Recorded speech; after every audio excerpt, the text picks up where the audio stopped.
Hello students, welcome back to our tuition classes. In today's lecture, I am going to explain you how to estimate the national income and the conversion of the aggregates. So in last class, we have studied about the national income as aggregates. Now let us see how do we convert the different aggregates as GDP, GNP into the national income as well as in the domestic income. So first of all, I will write all the aggregates here. The first one is GDP at MP. Another one is NDP at MP. And the last one is NNP at MP.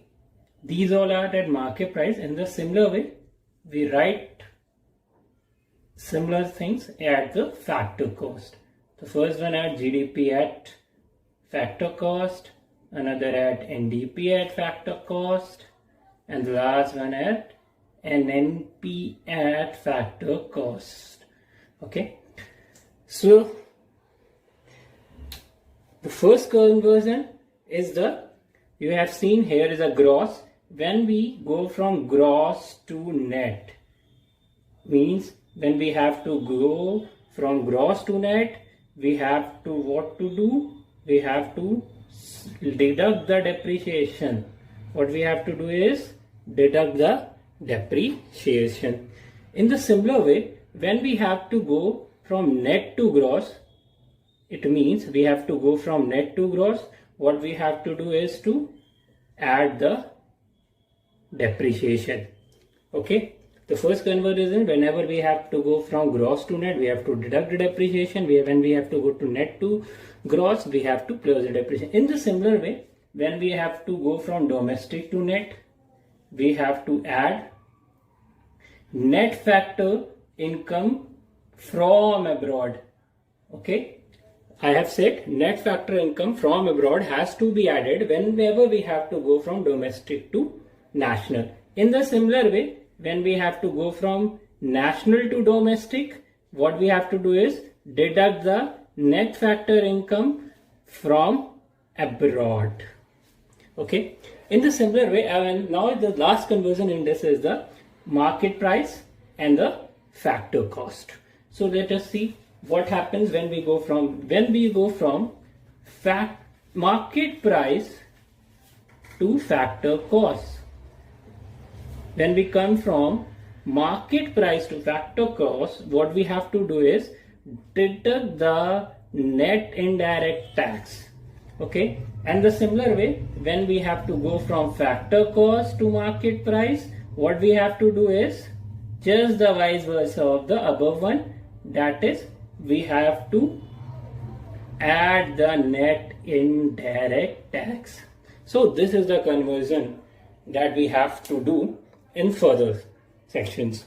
First one is, and whenever we have to go from gross to net, deduct the depreciation, net to gross, we have to add the depreciation. In the similar way, domestic to national plus net factor income from abroad. In the similar way, national to domestic, we have to deduct the net factor income from abroad. In the similar way, whenever we have to go from market price to factor cost, we have to deduct the NIT, and then we have to come from factor price to the market price, and what we have to do is plus the NIT. So this is the conversion of the aggregates. Now, on the estimation of national income, national income basically measure by the three different methods. The first one is value added method.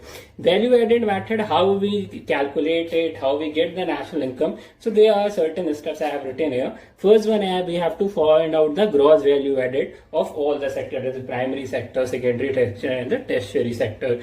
Whenever we calculate national income by the value added method, we always we have to get, first thing is gross value added at market price or gross domestic product at market price. Second thing, after getting this, we have to deduct depreciation from gross domestic product at market price. Next, we have to deduct NIT to make market price to factor cost. And last one is, we have to add net factor income from abroad and vice versa. Let us show you how it comes. We have to find out what? National income, that is NNP at FC. Okay, and what we get after putting value added method is that gross domestic product at market price. Now see, when we have to go from gross to net, what I have performed here, gross to net, then it will be a minus depreciation. Okay, another one is we have to go from domestic to nationals. Where we have to go is domestic to national. So domestic to national, what is there we have done here? Domestic to national, we will add net factor income from abroad. In the similar way, when we have to go from market price to factor cost, then what we will do? Market price to factor cost, we will have to minus net indirect tax. So this is the conversion. One thing I want to tell you that what we have to get, as we have to get national income, so we have to put it on the left side, and what we have get it, that is we put it on the right side. Like we have to calculate an NP at FC, so I put it on the left side, and I have to get the now the formula to calculate gross domestic product market price and gross value added market prices by in the question, that we have the sales minus IC means indirect consumption here, plus change in stock. This change is denoted by triangle in the economics. Okay, so how sales can be find out? Sales can be find out by, as you all know, P means price multiply by Q. Q means output. These are all the economic terms which we used in the economics. So first one is price, another is Q. Whenever price multiply the output sold, we will get the sales. Change in stock, how change in stock comes is the similar way. CS means closing stock minus opening stock. What we will get? Change in stock. Okay. Next method is we are having is income method. First one is value added method, and second one is income method. In the income method, first of all, as the name suggests that income, so first of all we have to estimate all the factor incomes of each sectors. Second step is we have to calculate the net domestic income, that is NDP at FC, and the third one is we add net factor income from abroad, then we will get the national income. Let us show you here also how we'll get the national income by the conversion method. So NNP at FC is the national income, NDP FC is the what?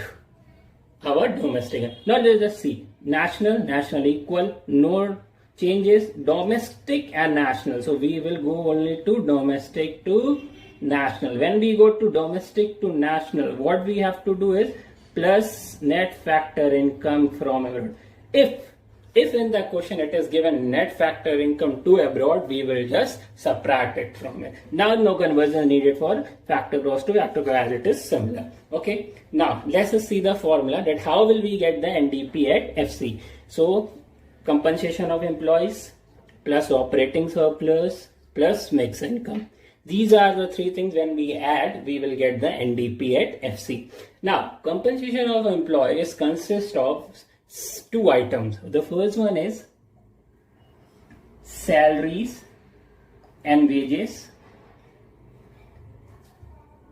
paid in cash or kind. We have to add both if in the question it is given. Another thing is that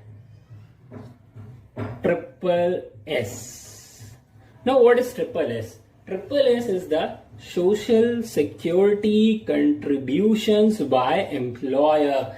Okay, it is also being added in the compensation of employees. Okay, the employer provided some remuneration, bonus or other monetary incentive to the employees, then it is also comes under the compensation of employees. In the similar way, operating surplus has also divided into three parts. First one is rent and royalty. Another is profit. And the last one is interest. Okay. we have the three things, that is rent and royalty, profit, and all the three factors. What did it makes? Operating surplus. Now profit is further divided into three parts. What are they?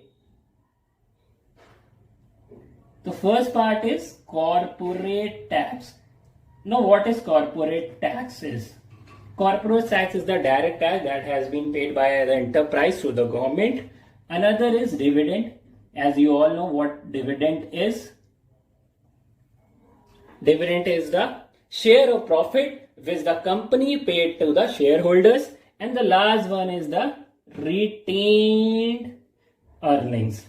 Now what is retained earnings? Retained earning is that profit which company save as a capital reserve to meet out its liabilities. So it is also known as a retained earning, or in the question it must be given undistributed profit. So the last method is expenditure method. In this method, first of all, we have to estimate all the expenditures of all the three sectors, that is secondary sector, primary sector, and tertiary sector.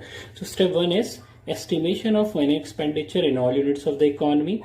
Step 2, calculation of GDP at MP and NDP at MP. Here, according to the question, we just calculate whether there will be a GDP at MP or will be the NDP at MP. Step 3, if GDP at MP is present, then deduct. If GDP at MP is given in the question, then we have to deduct depreciation and NIT. Whereas if NDP at MP is given in the question, then we have to add NFIA and deduct NIT. Okay. There's similar way I have made a conversion here. Just see it. GDP at MP is given in the question, then G2N minus depreciation, D2N plus NFIA and market price to factor cost, we have to deduct net indirect tax. In the similar way, if NNP at FCI we have to get, and we in the question NDP at MP is given, so NN is a similar one. D2N, it means domestic to national, we have to plus net factor income from abroad, and market price to factor cost we have to go, then there is a reduction in net indirect taxes. Now formula to calculate GDP at MP. So first of all we have PFC, that is private final consumption expenditure. Another one is government final consumption expenditure. Third one is gross domestic capital formation, and the last one is net export. By adding all the four of them, we will get GDP at MP. In the similar way, to calculate NDP at MP in the question, the first we have to same as there in the GDP. PFC means private final consumption has to be added, government final consumption expenditure has to be added, net domestic capital formation is here added, plus net export. The only difference between NDP at MP and GDP at MP is that when we calculate GDP at MP, then we have to take gross domestic capital formation. When we have to calculate NDP at MP in the question, we have to take net domestic capital formation. Okay. Now GDCF means gross domestic capital formation, and net domestic capital formation are further divided. How they get it? Gross domestic capital formation will be gross fixed capital formation plus net investment, or we can say change in a stock. That is CS, means closing a stock minus opening stock, you will get net investment. Similar way, net domestic capital formation is given in the question, then net fixed capital formation plus net investment it will be there. It will be a similar, that is CS minus OS. Okay. Now GDCF is further divided into three parts. That GDCF is divided into three parts are GDCF further divided into three parts.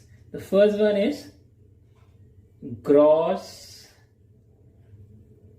business fixed investment. Another one is gross residential construction investment, and the last one will be gross public investment. So these are the ways by we can calculate the national income of any country very easily. So that's it for the today's class. I hope you will be able to get the aggregates conversion and the national income calculation very easy. If you get this video very helpful to you, then please like, share and subscribe our channel. In next video, I will tell you how to solve the questions of national income by all these three methods. Thank you.